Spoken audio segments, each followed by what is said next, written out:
June 2nd, 2020.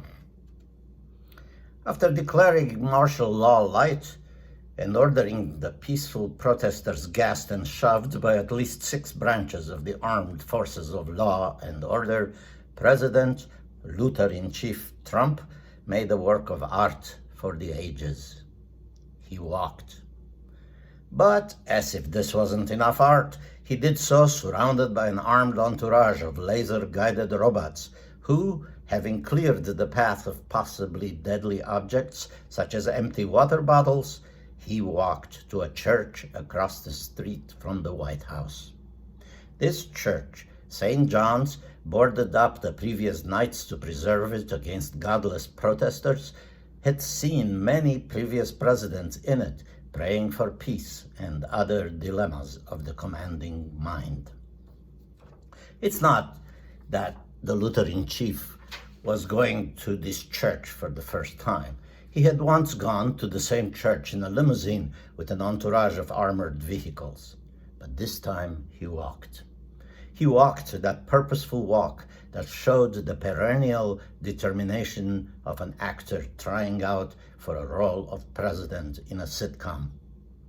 When he arrived, he stood alone in front of the boarded door, looking like the thought-burdened tinker he had seen in lithographs before, the one by Caspar David Friedrich the Wanderer, staring into the abyss of time, crossed with Auguste Rodin's sculpture, The Thinker, which shows a man sitting on a toilet having deep thoughts.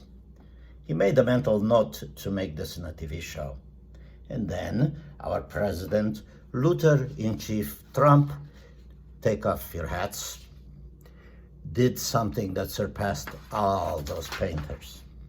He created his own immortal work of art by holding up a Bible with the determination of a man who had never held up a book, leave alone a Bible. In that moment, he became pure American Gothic. It was a breathtaking image that caused Grant Wood to stand up in his grave.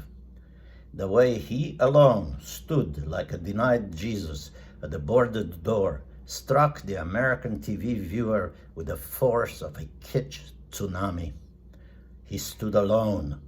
The woman in the Grant Wood painting was removed by force prior to the walk, holding the Bible like a pitchfork. After standing like that for what seemed like an eternity, but it was only the 15-second span of the average 21st century voter, he stepped down from his cloud of thoughts and gestured into the tear gas cloud in the area to his apostles. One by one, they ambled in. Belly first. John Shushain Barr, Attorney General, and a few others, looking reluctant to approach the luminous orange of Jesus Christ. Is that really him? Surely this American Gothic Point 2 moment will be displayed by the Smithsonian next to Melania's jacket forever to mark the COVID era of American history when total imposture met universal stupidity and cosmic servility, an unforgettable threesome. And we were there, people, watching it all on live television. Going back to beating and gassing peaceful protesters as a real bring down after that, I, like millions of art lovers, I'm sure, turned off the TV.